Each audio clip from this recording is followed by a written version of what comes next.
Level 1. The Scout. You're 26 years old, and you've been banned from 4 casinos in 3 states, but not for cheating, for counting cards. There's a difference, and the difference matters to you even though it doesn't matter to the casinos. Counting cards is not cheating. It's mathematics applied with discipline. It's noticing what's already there and using it. The house calls it cheating because the house wrote the rules, and the rules say the house wins. You're good at it. You were good at it at 19 when you first figured out the system in a college dorm room with a deck of bicycle cards and a spiral notebook.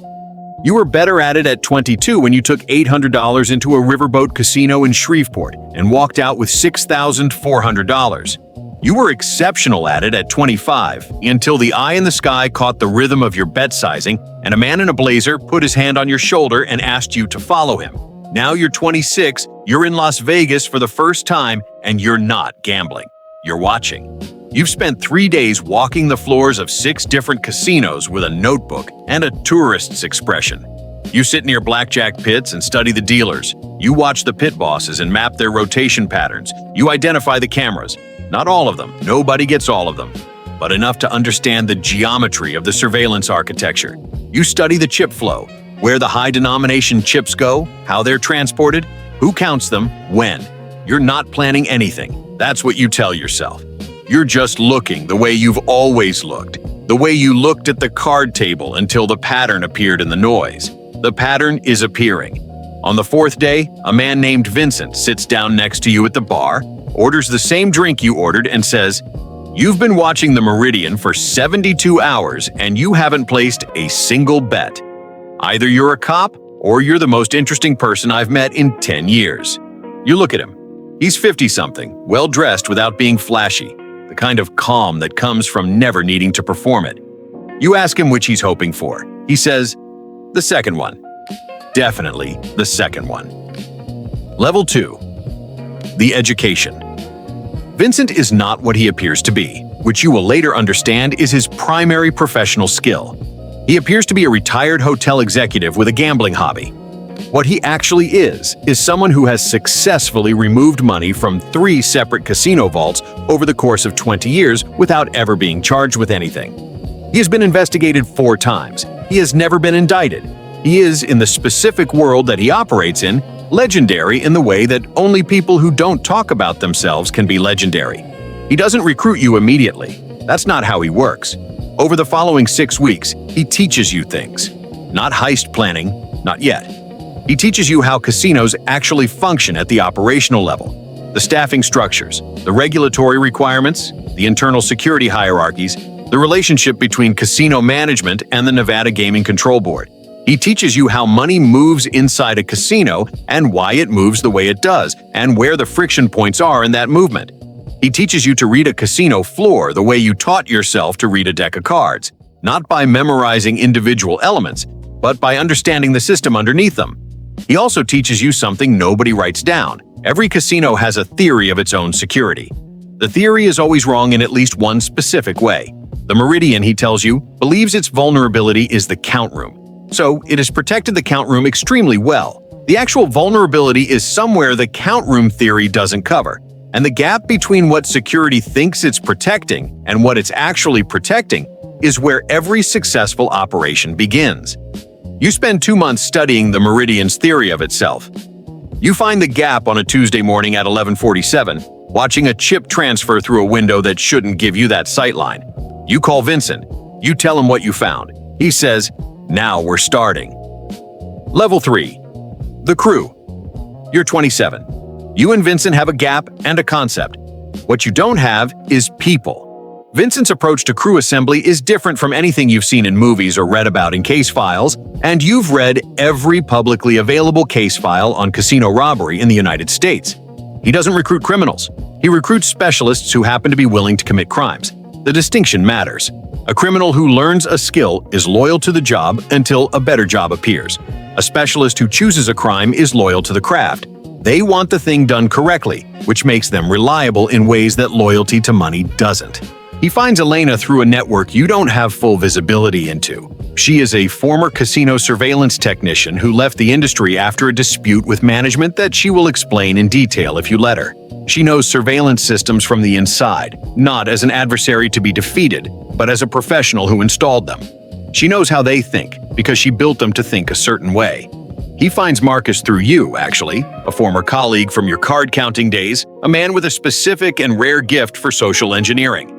Marcus can walk into a room and become the person the room needs him to be. He's done it as a card counter, using personas to extend his playing life at tables that should have recognized him. What he did at the table is a fraction of what he can do in a corridor. The fourth person you find yourself, which surprises you. Her name is Yolanda. She is a licensed electrician who does contract work for commercial properties, including, currently, 2 casino resorts on the Strip. She has security clearances that neither you nor Vincent could obtain. She has access to floor plans that don't exist in any public record. And she is in a specific financial situation, not desperate, which would make her sloppy, but motivated, which makes her careful. You brief the full crew for the first time in a rented house in Henderson on a Wednesday in February. You have blueprints, shift schedules, a model of the target area built from memory and measurements and photographs taken by Marcus over 3 weeks of appearing to be a tourist on his phone. You look at the 4 of them looking at the model. You feel the pattern arranging itself. Level 4. The architecture. You spend 4 months building what you call, in your private notes, the architecture. Not the plan, the architecture. A plan is linear. It has a beginning, a middle, and an end. It fails when any single element fails. The architecture is something different. It is a system of contingencies, each one dependent on the others, such that a failure in any single element triggers a pre-planned response rather than a cascade. The Meridian does its chip transfers from the main floor to the secondary count room at specific times, a schedule you've mapped across 43 days of observation. The transfer involves 2 security personnel, a cart, and a specific route through a service corridor that is monitored by 2 cameras and 1 guard station. Your entry point is not the transfer. Your entry point is the gap in surveillance coverage that exists for 11 seconds during the camera rotation at 11:47 a.m., when camera 7 completes its sweep and camera 9 hasn't started its reverse.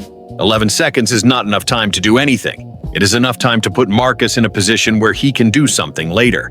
What Marcus does over the following week is become a known face to the guard at Station 4, not a suspicious face, the opposite, a face that belongs there. He does this through 7 visits across 10 days, each one with a slightly different pretext, each one moving him 1 degree further into the background radiation of that corridor's daily life. By the end of 10 days, the guard registers Marcus the way he registers the coffee cart, as something present and therefore not worth attention. Yolanda's access gives you the electrical schematic for the service corridor. There is a junction box at the corridor's midpoint that controls, among other things, the power feed to the secondary camera array. A fault at that junction, brief, easily attributable to normal wear, creates a window. Elena tells you exactly how long that window needs to be. She tells you exactly how the system logs the fault and what the response protocol is and how long before a technician is dispatched. The window is 4 minutes and 30 seconds. You build 14 separate contingency branches around the window. On the day you run the full simulation for the last time in the Henderson house, it takes 3 hours and you find 2 more things to fix. You fix them. You run it again. This time it holds. Level 5. The walkthrough. 11 days before the operation, Marcus tells you something that stops everything. He says, "There's a new guard at Station 4. Not a substitution, an addition. The Meridian has added a second guard to Station 4 on a rotating basis, seemingly in response to an internal security review. The rotation doesn't follow a predictable schedule. Some days there's 1 guard, some days there are 2. You sit with this for 48 hours. The temptation is to abort. The architecture was built around a specific set of conditions, and the conditions have changed. Aborting is the rational, conservative choice. You have nothing invested yet except time. You don't abort. Instead, you spend 48 hours rebuilding the contingency branches around the new variable. 2 guards at Station 4 is not the same problem as 1 guard at Station 4, but it's a solvable problem, because 2 guards at Station 4 means different coverage, different sightlines, different communication patterns. Where 1 guard sees everything in the corridor, 2 guards inevitably create blind spots between their respective fields of attention. You find the blind spot. It's smaller than what you had before. It requires Marcus to do something harder than what he was doing before. Marcus says, harder is fine, different is fine. Just tell me what you need. You tell him? He practices it for 9 days. Level 6, the day. The day is a Thursday in April. You chose Thursday specifically, not Monday, which has weekend carryover energy, not Friday, which has pre-weekend tension, not Wednesday, which the floor managers treat as the middle of the week and pay closest attention to. Thursday is the day the casino treats as routine. Thursday is when attention wanders. You are not on the casino floor. You are in a parking structure 2 blocks away with a laptop and a burner phone and a live feed from Elena, who is at a slot machine 40 feet from the service corridor entrance, her phone positioned at an angle she spent 3 days practicing. The sequence begins at 11:31 a.m. Marcus enters the corridor at 11:33. By 11:39, he is established at Station 4, discussing something with both guards, something that requires them to look at a piece of paper he's holding, which means both of them are looking at the paper and not at the corridor. At 11:43, Yolanda performs the fault at the junction box. She does it with 4 minutes and 30 seconds of window available. At 11:44, Elena moves. You watch it on a 3-inch screen in a parking structure and you don't breathe. At 11:47, Elena is out of the corridor. At 11:48, Marcus finishes his conversation with the guards, thanks them, and walks away. He is unhurried. He is the coffee cart. At 11:51, the camera comes back online.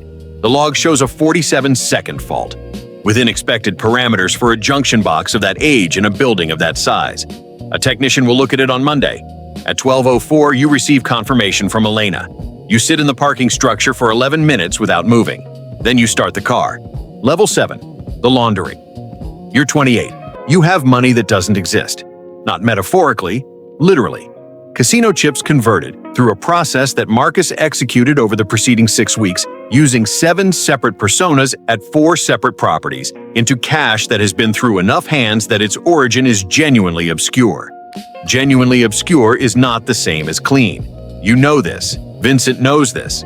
The next phase of the operation is in some ways more complex than the preceding one, because the casino, once it identifies the loss, which will happen during the next formal count, will begin its own investigation. It will not go to the police immediately. Casinos almost never do. Going to the police means acknowledging the vulnerability to regulators.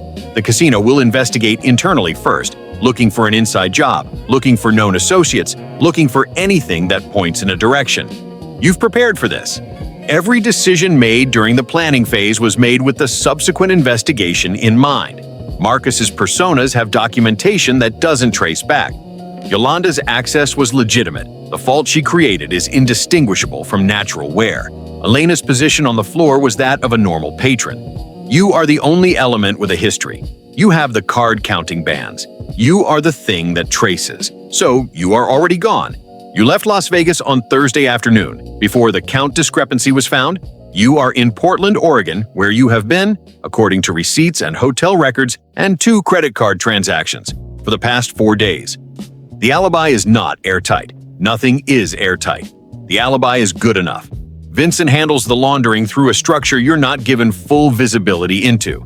This is deliberate. Your ignorance of the specific channels is a protection for you and a control mechanism for him. The money comes back to you over 18 months in 3 separate tranches, routed through a small consulting business you established 2 years ago. You pay taxes on it, all of it. This is, counterintuitively, one of the most important decisions you make. Tax evasion is what catches people who survive the hard part. Level 8, the second one. You're 30. You tell yourself you won't do a second one. This is sincere when you say it. You have money. You have a consulting business that now actually generates some revenue. You have a life in Portland that is quiet in a way you've discovered you like. The problem is the problem itself, not the money. The problem, the architecture of it, the specific pleasure of understanding a system so completely that you can move through it without leaving a mark. You miss it the way you miss card counting, not the winnings, but the state of mind. The total concentration of reading something complex and finding the pattern in the noise. Vincent calls on a Sunday evening. He says, "I've been looking at the Palazzo." You tell him no. You tell him you're done. He says, "I know. I just thought you should know what I found." He tells you what he found. You listen for 22 minutes. Then you say, "Tell me more about the service infrastructure on the East Wing." Level 9, the ghost. You're 34, 4 operations across 6 years, 4 different cities, 4 different crews with overlapping members and shifting roles depending on what each job requires. You have become something you don't have a clean word for. Not a criminal. The word doesn't capture the precision of it. Not a professional. The word implies legitimacy. You are someone who understands certain systems so completely that you can move money from inside them to outside them, without the systems knowing it happened until it's too late to matter. The consulting business is real now, genuinely real. You've taken on clients, you've done legitimate strategic work, you've built a reputation in a small professional community that has nothing to do with any of this. The legitimate income covers your lifestyle. The other income sits in structures you've built carefully over 6 years, patient and untouched, compounding quietly. Vincent has started calling you the ghost, which you find both accurate and slightly embarrassing. The ghost doesn't leave fingerprints. The ghost doesn't work with people who take unnecessary risks. The ghost plans so thoroughly that the execution is almost anticlimactic. Hours of waiting, minutes of action, and then the quiet afterward, the clean exit, the drive to wherever comes next. The ghost is also starting to understand that the thing which makes this sustainable is the same thing that makes it limited. The patience required to do it correctly means you can do it 4 times in 6 years, not 40 times in 6 years. Each operation requires months of preparation. Each one carries risks that compound with exposure. Each one adds a layer to the profile that somewhere investigators are building without knowing they're building it. You can feel the profile accumulating. Not evidence, nothing traceable, nothing that would hold up, but a shape in the data, a pattern in the noise. You know what patterns look like when you're on the outside of them. Level 10, the Investigator. You're 36, and her name is Special Agent Diana Reyes. You know her name because Vincent found it. She is a financial crimes investigator with a specific interest in what she has internally labeled, you learn this later, the clockwork cases. 4 casino operations over 6 years with no common suspects, no common methods, and 1 common signature, the timing. Diana Reyes has noticed that each operation occurred on a Thursday. She has noticed that each one exploited a surveillance gap created by a temporary electrical fault. She has noticed that each one involved a social engineering component that relied on a single individual becoming a recognized background element before the operation date. She doesn't have enough for a warrant. She doesn't have enough for a name. She has a pattern, and she is the kind of investigator who knows what patterns mean. Vincent tells you about her at a dinner in Chicago, and you feel something you haven't felt since the early days. The specific cold clarity of understanding that you're no longer the one reading the room. Someone is reading you. You spend the next 6 months changing every variable. You run no operations. You restructure the consulting business, you move, you change your routine, and then you stop changing things because you understand something that took you 6 years to fully absorb. The person who changes everything all at once, who suddenly goes quiet after a period of activity, is exactly as visible as the person who keeps going. Abrupt absence is as readable as presence. You become genuinely, carefully, patiently normal. Level 11, the last one. You're 38. You have been patiently, carefully normal for 2 years. Diana Reyes' investigation has not produced an arrest. Without new cases to pattern match, the clockwork file has moved from active to inactive. This is not the same as closed, and you know it, and you treat the difference seriously. But the pressure has reduced. Vincent calls. He always calls. He says there is an opportunity in Macau, not a casino in the traditional sense, a private gaming club, invitation only, operating in a regulatory environment that is different from anything you've worked in before. The security architecture is sophisticated, but not Nevada sophisticated. The gap, he says, is significant. You think about it for longer than you've ever thought about anything. You think about Diana Reyes and her pattern. You think about the profile accumulating in some file somewhere. You think about 2 years of carefully normal and what it cost to build that and what it's worth now. You think about the 11-second window at the Meridian at 11:47 a.m. and the way the pattern appeared in the noise and the specific silence in the parking structure when Elena came out clean.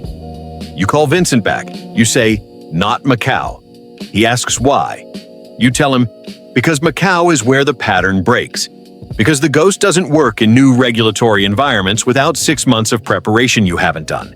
Because the gap he found is real, but what he can't see from outside is what the gap is protecting. And until you know what it's protecting, you don't know if the gap is an opportunity or a trap. He is quiet for a moment. Then he says, "So we prepare." You say, "We prepare." And if the preparation shows what I think it'll show, we don't go. He asks what you think it'll show. You say, "I think it'll show that the gap is intentional. I think someone put it there."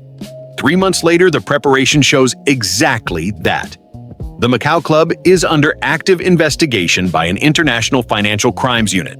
The gap Vincent found is part of a sting operation that has already caught 2 separate groups in the preceding year. You walk away. You've never been closer to a trap and never known it until you looked carefully enough. Level 12. The silence. You're 42. You haven't run an operation in 4 years. Not from fear, not from a close call, simply because the calculation has finally, permanently shifted. The asymmetry between what you have and what you'd gain no longer justifies the risk of what you'd lose. You have enough, more than enough. The consulting business is genuinely thriving. Ironic, or perhaps not, given that the skills you built planning casino operations are the same skills that make you exceptionally good at finding vulnerabilities in corporate security systems and being paid legitimately to explain them. You live quietly. You have a house in a city you chose for reasons that have nothing to do with casinos. You have a small circle of people who know only the legitimate version of you, which is also genuinely you, the person who reads systems, finds patterns, thinks in contingencies. That person exists independently of the other person. They always did.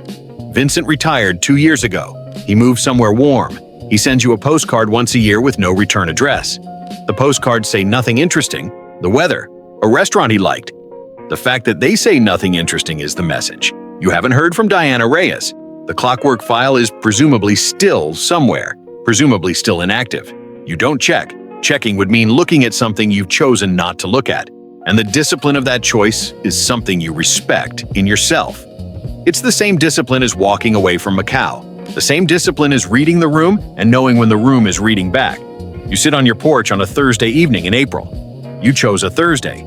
You always knew you'd end on a Thursday. The pattern is complete. You don't know if you're proud of it. You know you're finished with it. For the first time in 16 years, those 2 things are enough.